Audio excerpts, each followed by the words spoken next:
Myself Savati Asu from SDM College, Karad. In a previous lecture, आपण sine rule बघितला आहे. आता ह्या लेक्चरमध्ये आपण कोसाइन रूल बघणार. त्यासाठी 3 स्टेटमेंट मिळतात आपल्याला कोसाइन रूलसाठी. पहिलं स्टेटमेंट आहे a square equal to b square plus c square minus 2bc into cos a. Second आहे b square equal to c square plus a square minus 2ca into cos b. आणि third आहे c square equal to a square plus b square minus 2ab into cos c. हे 3 statement आपल्याला cosine रूलमध्ये आहेत. आता आधीच्या लेक्चरमध्ये आपण sine rule define केला. जो काही ट्रायंगल होता त्या ट्रायंगलच्या ज्या साइड्स आहेत त्या कशाशी प्रोपोर्शनल येतात, तर त्यांच्या अपोजिट अँगलच्या साइन फंक्शनशी प्रोपोर्शनल येतात. आणि काय बघितलं होतं आपण त्यामध्ये,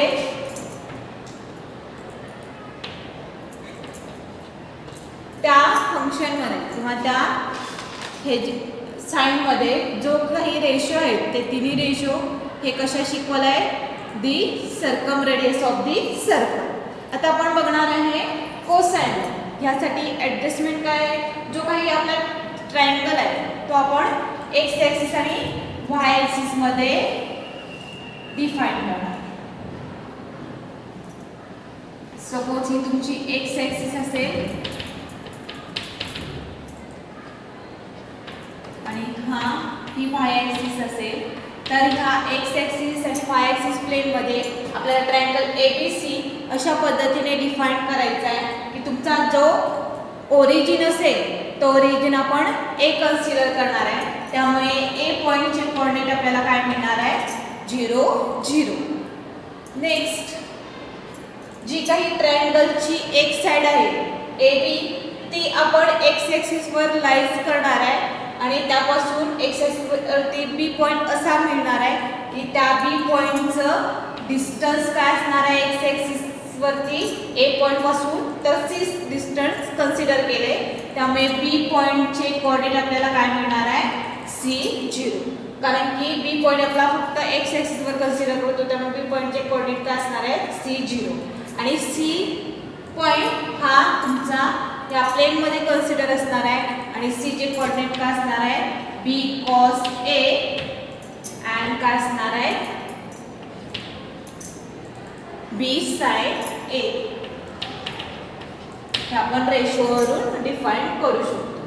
आता y ॲक्सिस या ट्रायंगलला पॅरललच्या पोझिशन मध्ये घेतली. मग आपल्याला पहिला स्टेटमेंट प्रूफ करायचा आहे, ही झाली सगळी आपली ॲडजस्टमेंट. मग त्यामुळे आपल्याला ह्या ट्रायंगलचे कोऑर्डिनेट A 0 0 असा कन्सिडर होणार आहे. B पॉईंट C 0 साठी मिळणार आणि C point B cos A आणि B sin साठी आपल्याला डिफाइन होणार.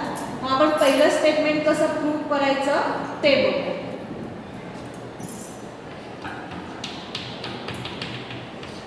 Let point A use the coordinate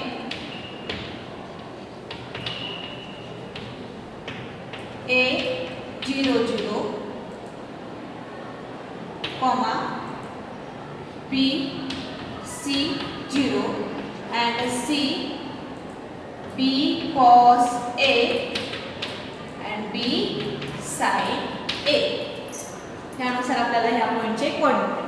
पहिल्यांदा आपण फर्स्ट स्टेटमेंट प्रूव्ह करूया. To prove that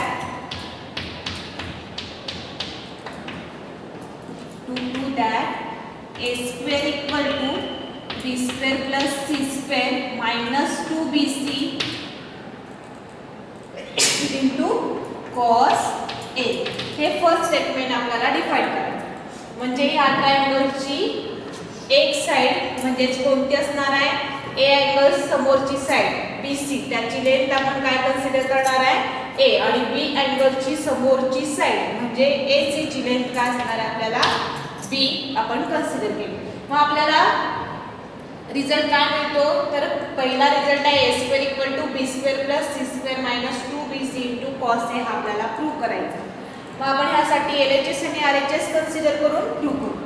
therefore LHS equal to, LHS side काय आहे आपली, तर ए स्क्वेअर. ए स्क्वेअर म्हणजेच काय आहे, कोणत्या साईडची लेंथ आहे ट्रायंगल मध्ये बघा. ए म्हणजे आपली कोणत्या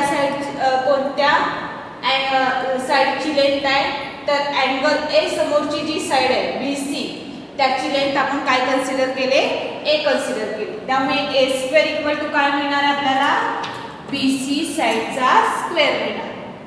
मग आता BC स्क्वेअरची आपल्याला लेंथ डिफाइन करायची. आता हे लेंथ कशी डिफाइन करणार, तुम्ही डिस्टन्स फॉर्म्युला शिकलाय.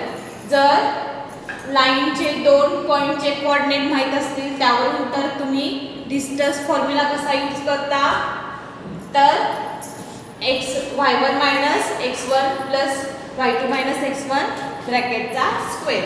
मग त्यामुळे BC स्क्वेअर ह्या साईडची आपल्याला बाय डिस्टन्स फॉर्म्युलावरून लेंथ कन्सिडर करायची. काय येणार आहे, तर C minus B cos A ब्रॅकेटचा स्क्वेअर.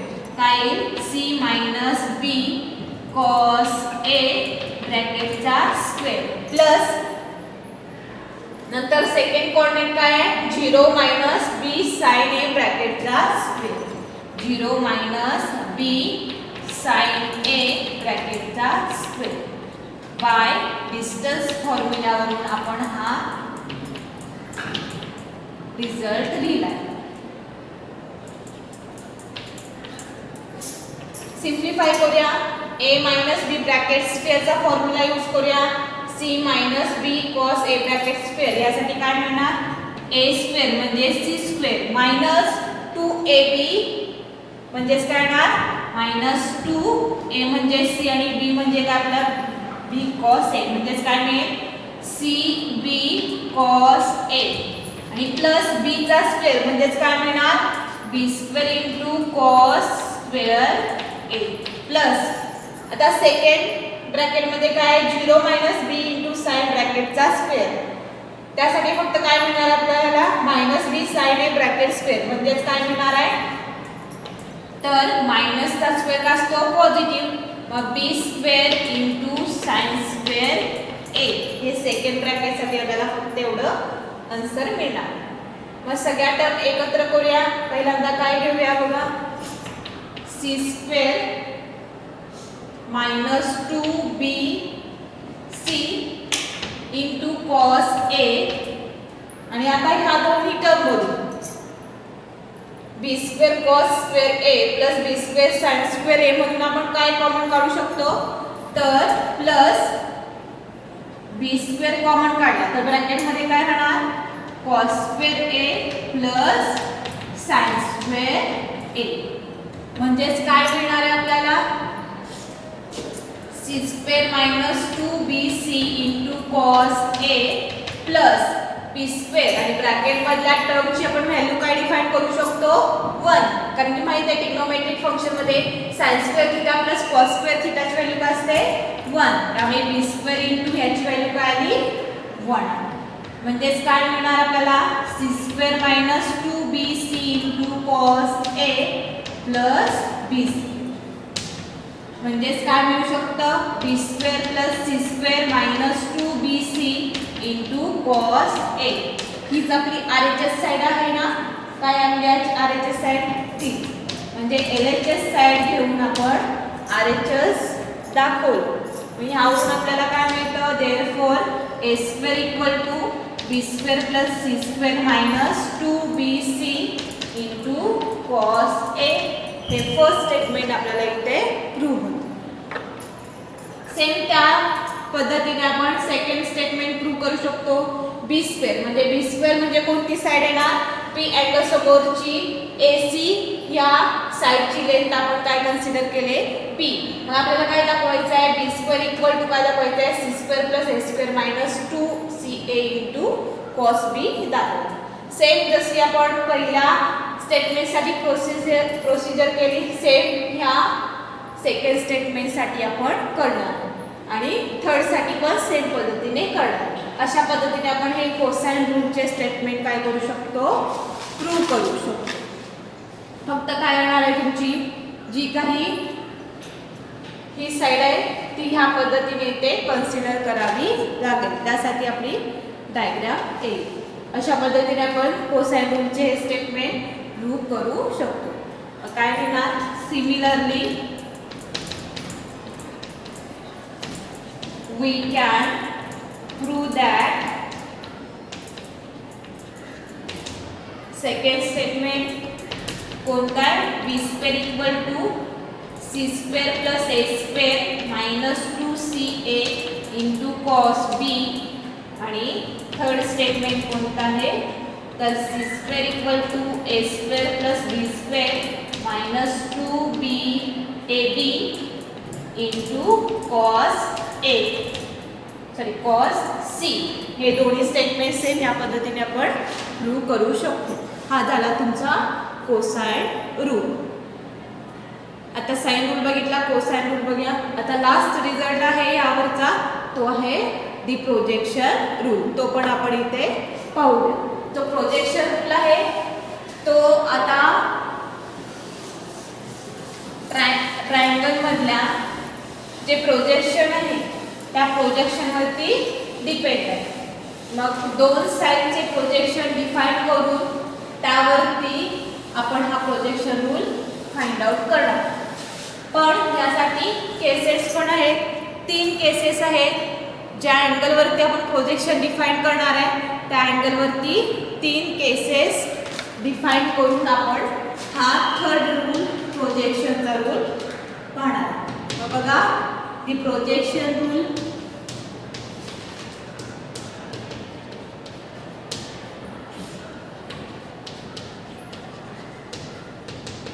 पहिला आहे त्यामध्ये स्टेटमेंट आहे in triangle ABC prove that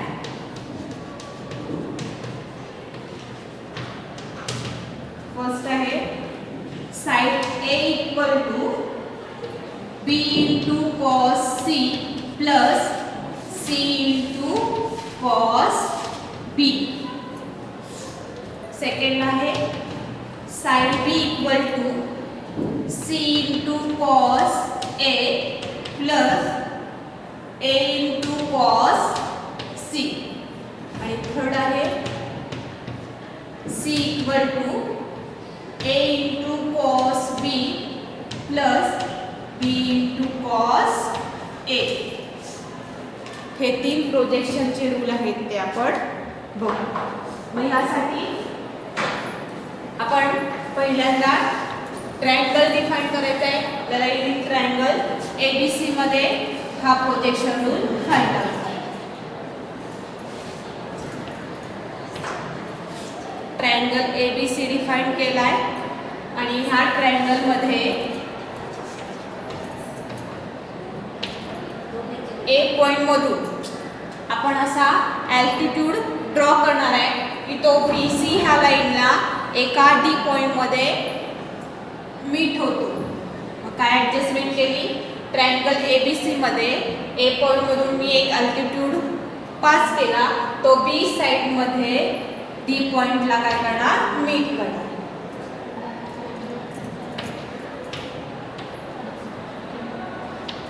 त्यानंतर in triangle ABC the length of side BC equal to A, length of AC equal to B and length of AB equal to C. आणि ह्यासाठी आपण काय करणार आहे? पहिला स्टेटमेंट प्रूव्ह करणार आहे. तर 3 स्टेटमेंट आहेत. पहिल्या स्टेटमेंटसाठी आपण केसेस करणार. मग आता बघूया जी काही ॲडजस्टमेंट आहे ती आपण लिहून घेऊ. In triangle ABC length of BC equal to A, length of AB equal to C and length of AC equal to B. Let draw altitude through point A which meets side BC in D. जी काय adjustment केले ते आपण लिहून घेतले. A point मधून जी काय altitude pass केले ती BC ह्या लाईनला D पॉइंट मध्ये काय करते मीट करते. आता आपल्याला पहिलं स्टेटमेंट प्रूव्ह करायचं आहे. तर ह्या पहिल्या स्टेटमेंटसाठी 3 केसेस आपण बघणार आहे. To prove that side A equal to B into cos C plus C into cos B. हे फर्स्ट स्टेटमेंट आपल्याला प्रूव्ह करायचं आहे. आता पहिल्यांदा काय करणार आहे आपण प्रोजेक्शन बघूया साइड A साठी. आता जर ह्या अल्टिट्यूडचा विचार केला तर जी काही ट्रायंगल मिळतो ABD. आता D हा तुमचा 90 डिग्रीचा अँगल होतो. त्यामुळे इन ट्रायंगल ABD मध्ये जी काही ही साइड आहे BD त्याला काय म्हणणार आहे आपण प्रोजेक्शन ऑफ साइड AB और BC साठी. जर ह्या ट्रायंगल मध्ये ह्या ट्रायंगलचा विचार केला in triangle ADB measure of angle ADB equal to 90 degree. Therefore आपल्याला प्रोजेक्शन काय मिळतं the line BD is called projection of AB on BC. Line BD ला आपण काय म्हणणार आहे तर AB चं प्रोजेक्शन आहे कोणत्या लाइन साठी तर ह्या BC लाइन साठी. सेम आता ह्या ट्रायंगल ADC मध्ये बघायचं आपल्याला. तर त्यामध्ये जी काही AD ही लाइन आहे ती काय मिळणार आहे आपल्याला प्रोजेक्शन मिळणार आहे कोणत्या लाइन साठी तर AC ऑन BC साठी. मग नेक्स्ट बघूया इन ट्रायंगल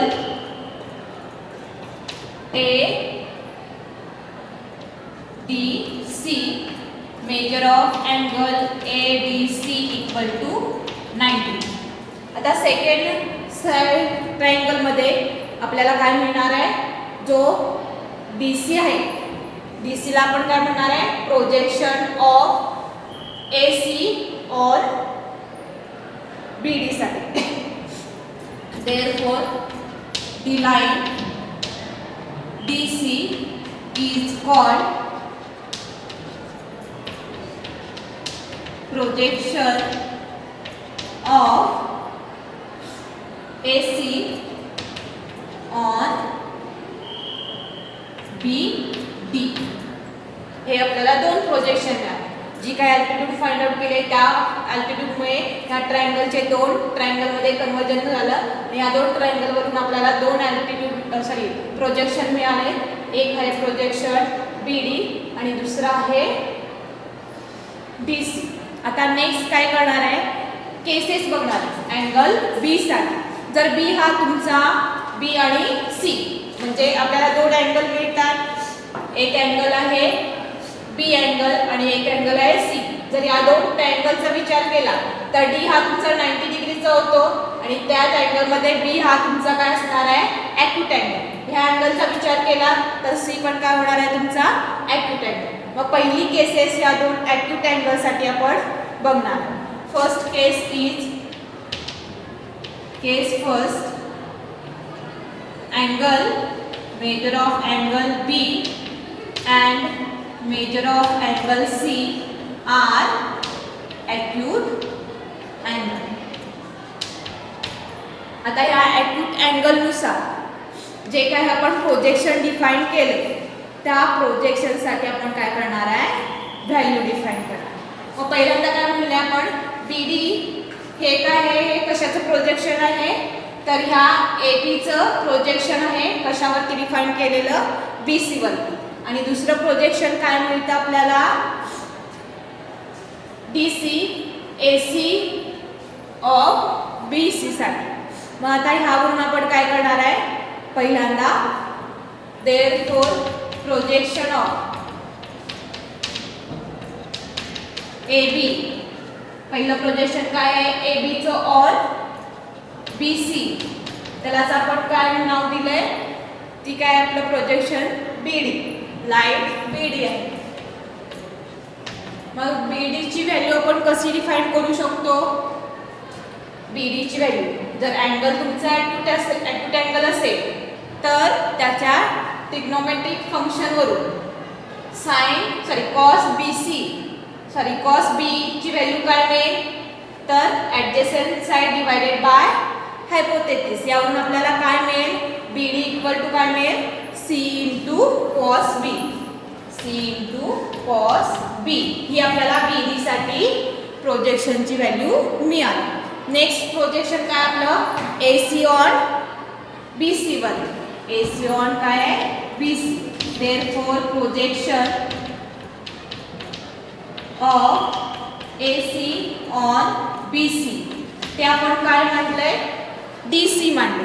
मग आता डी सी ची पण व्हॅल्यू काय येईल, सी हा जर तुमचा ॲक्यूट अँगल असेल तर ट्रिग्नोमेट्रिक फंक्शन वरून कॉस सी ची व्हॅल्यू आपण इथे डिफाइन करणार.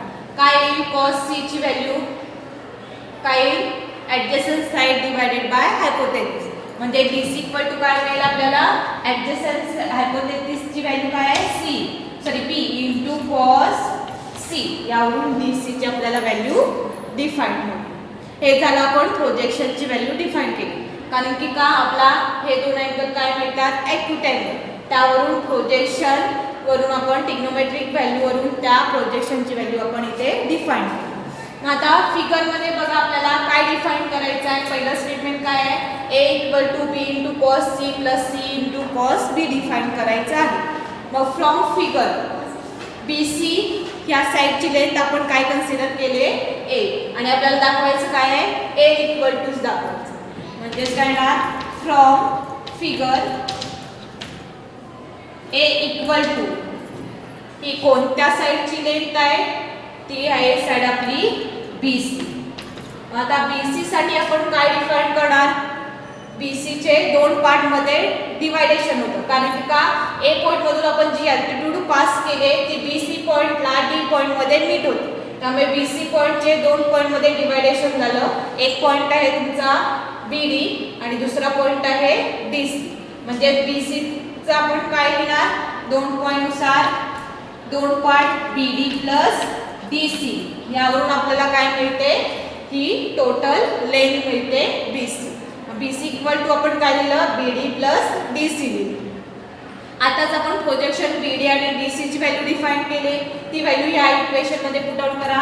BD ची व्हॅल्यू काय काढली आपण C * cos B आणि DC ची व्हॅल्यू काय काढली आपण B * cos C. ती व्हॅल्यू आपण ह्याच्यामध्ये पुट आउट केली, म्हणजेच आपल्याला A equal to finally answer काय मिळतं A इक्वल टू काय मिळणार C * cos B plus B * cos C. हे स्टेटमेंट आपलं प्रूव्ह झालं. कोणती केस फर्स्ट केस आपण डिफाइन केली की त्यामध्ये हे दोन अँगल आहेत B आणि C, हे आपले ॲक्यूट अँगल होतात की जेव्हा आपण ए पॉइंट मधून जे अल्टिट्यूड पास केले त्या अल्टिट्यूडमुळे जे काही प्रोजेक्शन डिफाइन होतं आणि त्या प्रोजेक्शनसाठी पहिली केस आपण डिफाइन केले की पहिला अँगल B आणि दुसरा एक अँगल C, हे दोन्ही ॲक्यूट अँगल असल्यावरती त्या प्रोजेक्शनची व्हॅल्यू आपण डिफाइन करून हे स्टेटमेंट आपण इथे प्रूव्ह केले. आता दुसऱ्या केसमध्ये आपण काय बघणार आहे, जर तुमचा ह्या दोन ॲक्यूट अँगल पैकी जर एक अँगल जर ॲब्च्युस अँगल असेल तर आपण हे statement A equal to B * cos C plus C * cos B कशा पद्धतीने प्रूव्ह करू शकतो. आणि थर्ड केस असणार आहे आपली, जर B हा तुमचा राईट अँगल असेल तर त्या केससाठी पण हे स्टेटमेंट आपण कसं प्रूव्ह करणार आहे हे बघूया. आता हे फर्स्ट केस झालं. आता सेकंड केसमध्ये बघूया, जर B हा अँगल तुमचा ॲब्च्युस अँगल असेल तर त्यासाठी आपण काय प्रोजेक्शन डिफाइन करू शकतो. मग पाहूया, जर तुमचा अँगल B हा जर ॲब्च्युस अँगल असेल तर त्यासाठी आपण प्रोजेक्शन कशा पद्धतीने डिफाइन करूया. मग सेकंड केस आहे, case second, measure of angle B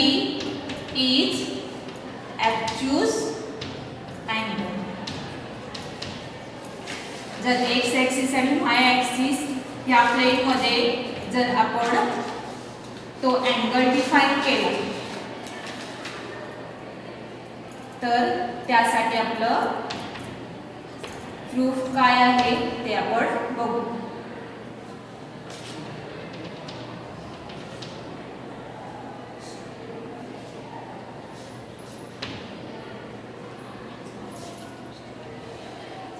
A point मधून आपण अल्टिट्यूड काढले ती BC लाईन D पॉइंट मध्ये मीट होते. B अँगल समोरची लेंथ B असणार आणि C अँगल समोरची लेंथ आपण C कन्सिडर केली. मग आता बघूया आपण की जर B हा अँगल तुमचा ॲक्च्युअस अँगल असेल तर त्यासाठी आपण हे प्रूव्ह करू. राहिलेले जे काही प्रूव्ह असेल आपण नेक्स्ट पार्टसाठी बघूया. थँक्यू.